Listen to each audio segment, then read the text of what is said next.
देखिए दोस्तों, लोकसभा, राज्यसभा जो कि हमारे पार्लियामेंट और किसी भी राज्य की जो विधानसभा होती है या फिर विधान परिषद होता है, वहां पे पॉलिटिकल स्पीचेस नॉर्मल है, पॉलिटिक्स करना नॉर्मल है। तो opposition political parties ruling political parties के ऊपर इल्जाम लगाएगा, रूलिंग पॉलिटिकल पार्टीज बोलेंगी कि अपोजिशन पॉलिटिकल पार्टीज काम नहीं करने दे रही हैं।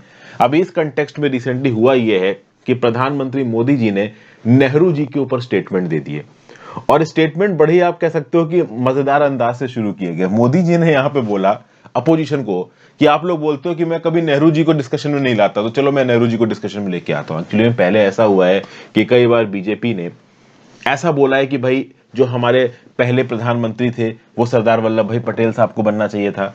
देखिए, बीजेपी की तरफ से हमारे प्रधानमंत्री मोदी जी की तरफ से नेहरू जी के अगेंस्ट कभी कोई स्टेटमेंट नहीं आया, ठीक है ना। अगेंस्ट कोई भी स्टेटमेंट नहीं देगा। इनफैक्ट अगर आप देखो तो कांग्रेस की तरफ से भी अटल बिहारी वाजपेयी जी के लिए बहुत ज्यादा अगेंस्ट या घृणा वाला स्टेटमेंट नहीं निकल के आता है, क्योंकि जो बड़े लीडर्स होते हैं कहीं ना कहीं उनका सम्मान होता है विरोधी पॉलिटिकल पार्टीज को भी।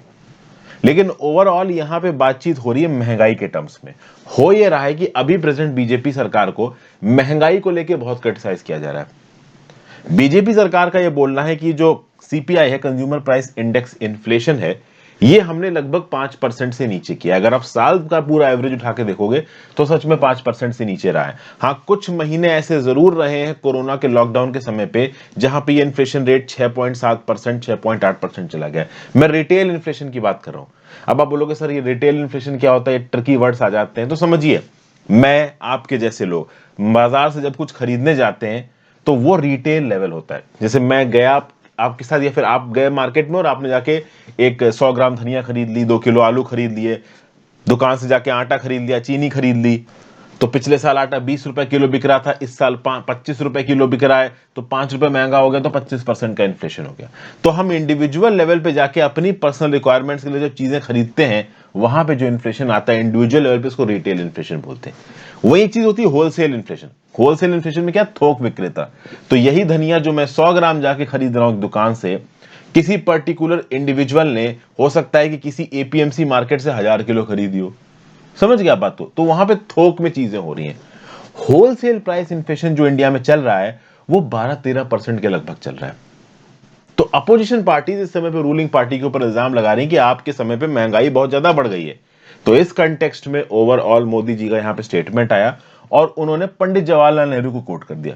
पंडित जवाहरलाल नेहरू ने 1950 में लाल किले से खड़े होकर एक स्पीच दी थी, और उस स्पीच में पंडित जवाहरलाल नेहरू जी ने इस बात को पॉइंट आउट किया था कि देश के सामने क्या क्या परेशानियां हैं, ग्लोबलाइजेशन का इंपैक्ट क्या है देश के ऊपर। उस समय पे जब कोरिया में वॉर चल रहा था, तो उस कोरियन वॉर में अमेरिका वगैरह भी इन्वॉल्व था। तो ऑब्वियस सी बात है कि जब देश की बहुत बड़ी बड़ी इकोनॉमीज, उस समय की दुनिया की बड़ी इकोनॉमीज वॉर में इन्वॉल्व होंगी, तो इकोनॉमी के फील्ड में ज्यादा कुछ होगा नहीं, और कहीं ना कहीं उसका इंपैक्ट इंडिया के ऊपर भी आएगा, पूरी दुनिया के उसके ऊपर इंपैक्ट आएगा। अब उस समय पे ग्लोबलाइजेशन बहुत ज्यादा नहीं था, इंटरकनेक्टेडनेस ऑफ इकोनॉमी उतनी नहीं थी जितनी आज की डेट में है। लेकिन उसके बावजूद पंडित जवाहरलाल नेहरू क्या बोल रहे हैं कि कोरिया में जो होगा उसका इंडिया के ऊपर इंपैक्ट पड़ेगा, अमेरिका में जो होगा उसका इंडिया के ऊपर इंपैक्ट करेगा। क्या जवाहरलाल नेहरू जी सही बोल रहे थे? बिल्कुल सही बोल रहे थे। देखिए, 1950 का इंडिया बिल्कुल अलग इंडिया था। बहुत गरीबी, बहुत भूखमरी। इंडिया अभी भी कम्युनल राइट्स के सदमे से बाहर नहीं निकला था। लोग धर्म के नाम पे अभी भी खून के प्यासे हो रहे थे।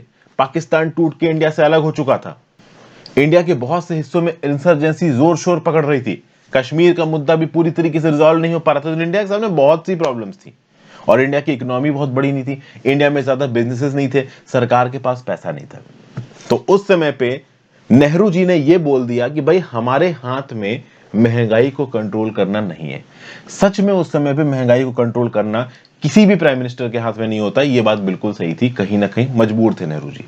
अब इस कंटेक्स्ट में यहां पे मोदी जी ने पॉइंट को उठाया। मोदी जी जिस समय पे राज कर रहे हैं, इस समय पे इकोनॉमी बहुत स्ट्रांग हो गई है। ओके, हमारा जो मॉनेटरी पॉलिसी कमेटी है आरबीआई का, वो एफिशिएंटली ग्राउंड लेवल पे काम कर रहा है। हमने एक सोची समझी, आप कह लो स्ट्रैटेजी के तहत अपनी इकोनॉमी में चीप मनी पॉलिसी को फॉलो किया। चीप मनी पॉलिसी मतलब सस्ते में जो पैसा है वो मार्केट में आएगा, लिक्विडिटी मार्केट में बढ़ेगी, लोगों को आराम से पैसा मिलेगा, और उसके चलते लोग इन्वेस्टमेंट वगैरह कर सकते हैं, धंधा वगैरह चला सकते हैं, उससे लोगों को एम्प्लॉयमेंट मिलेगा, लोगों के हाथ में पैसा आएगा, वो खर्च करेंगे, डिमांड बढ़ेगी, इकोनॉमी ग्रो करेगी। तो ये सारे साक्ष्य आज की डेट में हमारी सरकार के पास हैं, इसीलिए सरकार इन्फ्लेशन को कुछ हद तक कंट्रोल कर पाई है। और ऑब्वियस सी बात है 1950 में नेहरू जी के पास ये सारे एवेन्यूज अवेलेबल नहीं थे। तो यहां पे मोदी जी ने जो स्पीच दी है ना, इनको बहुत हद तक क्रिटिसाइज किया जा रहा है कि ये एंटी नेहरू बात कर रहे हैं, जबकि देखिए ये एंटी नेहरू बात नहीं है। ये विपक्ष को ये बताने की कोशिश कर रहे हैं कि भाई हमारे ऊपर तुम इन्फ्लेशन को लेकर उंगली उठा रहे हो, जबकि तुमको बहुत अच्छी तरीके से पता है कि इन्फ्लेशन को कंट्रोल करना मुश्किल होता है। देखिए बात यहां पे यह है कि रूलिंग पार्टी जो अपने हिसाब से सही है वो सही कर रही है, अपोजिशन पार्टी जो अपने हिसाब से सही है वो सही कर रही है। अपोजिशन पार्टी हमेशा से उसका यह काम रहा है, और एक स्ट्रांग डेमोक्रेसी की यही आप कह लो कैरेक्टरिस्टिक्स होती है कि अपोजिशन पार्टी लगातार सरकार के ऊपर प्रेशर डाल के रखे। अब वैसे भी इलेक्शन आने वाले हैं बहुत सारे स्टेट्स में, और सरकार अपने एक्शंस को डिफेंड करेगी, तो वो मोदी जी यहां पे कर रहे हैं। ठीक है, हमारी डेमोक्रेसी की जो ब्यूटी सबसे अच्छी पता है क्या है?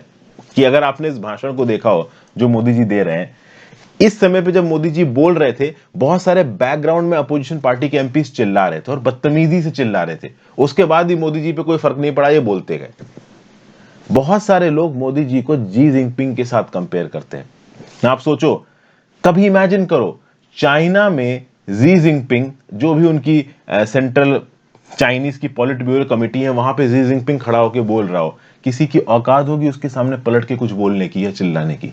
ये हमारी डेमोक्रेसी की खूबसूरती है कि देश का प्रधानमंत्री लोकसभा में खड़े होकर बोलता है और बैकग्राउंड में अपोजिशन पार्टी के एमपीज बदतमीजी से चिल्ला रहे हैं, लेकिन तब भी ये बोलते जा रहे हैं, बीच में किसी भी प्रकार का कोई विघ्न नहीं है।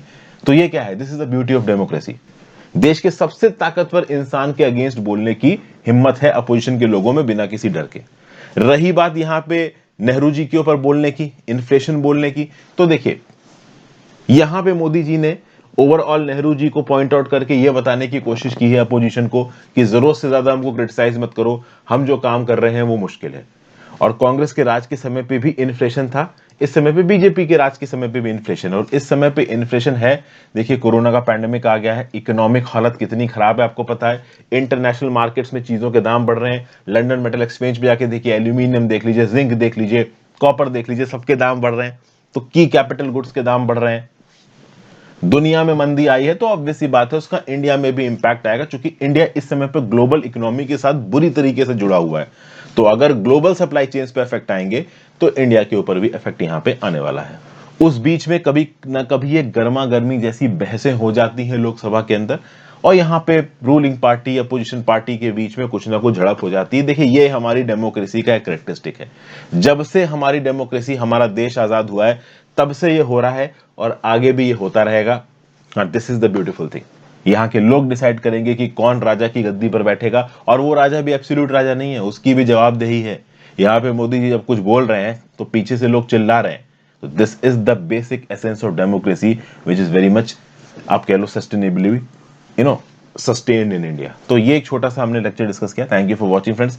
ज्यादा से ज्यादा लोग साथ इस लेक्चर को शेयर करिएगा। आप अपने व्यू पॉइंट नीचे कमेंट बॉक्स में दे सकते हैं कि ओवरऑल यहाँ पे मोदी जी की जो स्टेटमेंट्स है आप किस प्रकार से डिसिफर करते हो। आई एम श्योर कि बहुत सारे लोग इनके फेवर में बोलेंगे और बहुत सारे लोग इनके अगेंस्ट में भी बोलेंगे। हर तरीके का अगर आपको व्यू पॉइंट है डेफिनेटली नीचे शेयर करिए। Thank you for watching friends. Instagram पे फॉलो कर लीजिए, टेलीग्राम ग्रुप ज्वाइन कर लीजिए, और हो सके तो ज्वाइन बटन दबा के हेल्प करें अगर आपको वीडियो से सच में फायदा मिल रहा है। Have a great day, good bye.